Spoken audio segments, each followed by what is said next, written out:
राम राम मंडळी. स्वतःचं घर असावं असं कोणाला वाटत नाही. प्रत्येक जण रात्रंदिवस काबाड कष्ट करतो, हे फक्त आपल्या डोक्यावर हक्काचं छत असावं म्हणून. पण सध्या महागाई एवढी वाढली आहे, घर बांधायचं म्हटलं की आधी खिशाचा विचार करावाच लागतो. बऱ्याच जणांनी आपल्या व्हिडिओवर कमेंट केली होती, सर 100 स्क्वेअर फूट किंवा 500 स्क्वेअर फूट घराचं साधं आणि सुटसुटीत घर बांधायचं असेल तर आजच्या तारखेला 2026 मध्ये किती खर्च येईल. तर मंडळी, आजचा व्हिडिओ खास तुमच्यासाठी आहे. सिमेंट, वाळू, विटांपासून ते अगदी कलर पर्यंत सगळा A to Z हिशोब मी आज कागदावर मांडून आणलाय. हा व्हिडिओ शेवटपर्यंत बघा, कारण यातली एक जरी गोष्ट सुटली तरी तुमचं बजेट 50,000 रुपयांनी कोलमडू शकतं. चला तर मग हिशोबाला सुरुवात करूया आपण घराच्या सांगाड्यापासून, म्हणजेच स्ट्रक्चर पासून. सर्वात आधी लागतं ते म्हणजे स्टील.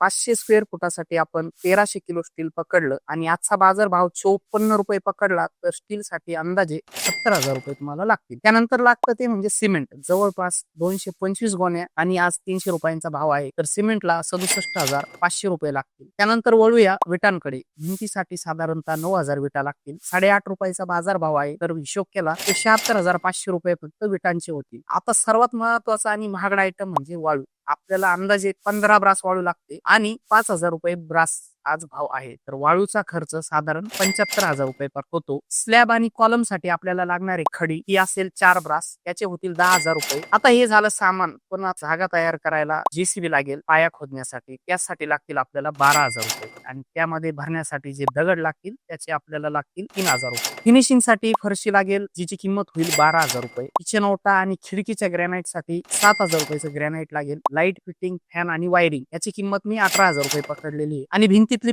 पाईपलाईन जी आहे त्यासाठी प्लंबिंग पकडतो आपण, त्याचा खर्च मी पकडलाय 14,000 रुपये. 3 दरवाजे मिळून 9,000 रुपये लागतील. खिडकीसाठी स्लायडिंग पकडली तर त्याचे 8,000 रुपये होते आणि ग्रिल जे आहे खिडकीचं त्याचे 4,500 रुपये. मंडळी, आता सामान तर आणलंय, पण घर बांधणार कोण? यामध्ये आले आपले मिस्त्री आणि गौंडी मामा. हा खर्च सगळ्यात मोठा आहे, नीट लक्ष द्या. सेंटरिंग आणि गौंडी मजुरी जवळपास 1,25,000 रुपये लागेल. त्यामध्ये स्लॅब, बांधकाम, प्लास्टर हे सगळं इन्क्लूड असणार आहे. आणि फरशी बसवण्यासाठी जी मजुरी लागणार आहे ती वेगळी असेल, ती आपण 15,000 रुपये मजुरी पकडतो. आता घर उभं राहिलंय, पण त्याला घर पण आणायचं असेल तर फिनिशिंग ही मस्त असते. शेवटी घराला सुंदर दिसण्यासाठी कलर काम आलंच. याचा खर्च मटेरियल आणि लेबर मिळून साधारण 40,000 रुपयापर्यंत जातो. तर मित्रांनो, आता आपण फायनल आकडा बघणार आहोत. काळजी करू नका, हिशोब एकदम पक्का आहे. जर आपण या सगळ्या खर्चाची बेरीज केली, यामध्ये मटेरियल आलं, तुमची मजुरी आली, त्यामध्ये तुमचं सगळं फिनिशिंग पकडलं, 500 स्क्वेअर फुटासाठी तुम्हाला ह्या हिशोबाप्रमाणे 5,66,000 रुपये, म्हणजेच जवळपास 5.25 लाखाच्या आसपास खर्च हा अपेक्षित आहे. आणि एक गोष्ट लक्षात ठेवा, हा एक अंदाज आहे.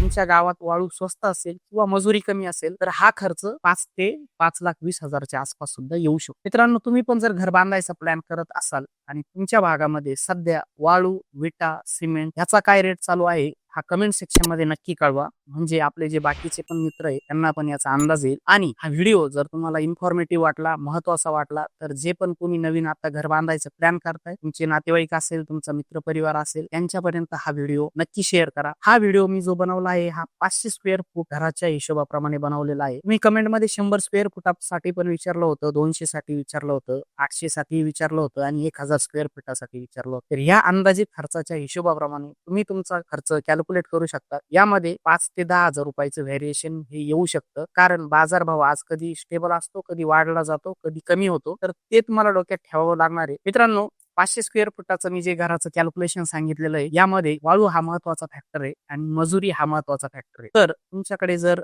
नदीची वाळू जर अवेलेबल नसेल तर त्यासाठी वॉश सँड हा सुद्धा एक पर्याय तुमच्याकडे अवेलेबल आहे. त्यामध्ये तुम्ही थोडीशी वाळू मिक्स करून तुमचं बांधकाम पूर्ण करू शकता. आणि मजुरी जी मी तुम्हाला 1,25,000 रुपये सांगितली, यामध्ये तुमच्या घरामध्ये जर स्वतः तुम्ही व्यक्ती उपलब्ध असाल तर तुम्ही ऍज अ लेबर म्हणून गौंडी आणि मिस्त्री, सेंटरिंग वाले यांच्या हाताखाली तुम्ही काम करू शकता. त्यातही तुमचे 10-20,000 रुपये वाचतीलच. हा जो खर्च होता हा तुम्हाला मी सांगितलेला आहे. हा व्हिडिओ तुम्हाला कसा वाटला कमेंट सेक्शन मध्ये नक्की कळवा. चॅनलला सबस्क्राईब करायला विसरू नका. जास्तीत जास्त लोकांपर्यंत हा व्हिडिओ शेअर करा. आणि हा व्हिडिओ जर तुम्हाला आवडला असेल, गोव्याचा असाच व्हिडिओ केलेला आहे ज्यामध्ये गोव्याच्या घराचं आर्किटेक्चर, तिथं असणारे कलर आणि ते घर किती सुंदर दिसतात, तो व्हिडिओ एक बनवलेला आहे, लिंक दिलेली आहे. तर हा व्हिडिओ नक्की जाऊन चेकआउट करा. मित्रांनो, व्हिडिओ आवडला असेल लाईक नक्की करा. तुमच्या प्रतिक्रिया कमेंट सेक्शन मध्ये कळवा. जास्तीत जास्त लोकांपर्यंत हा व्हिडिओ शेअर करा आणि आपल्या रिअल्टी एक्सपर्ट मराठी या चॅनलला सबस्क्राईब करायला विसरू नका. धन्यवाद.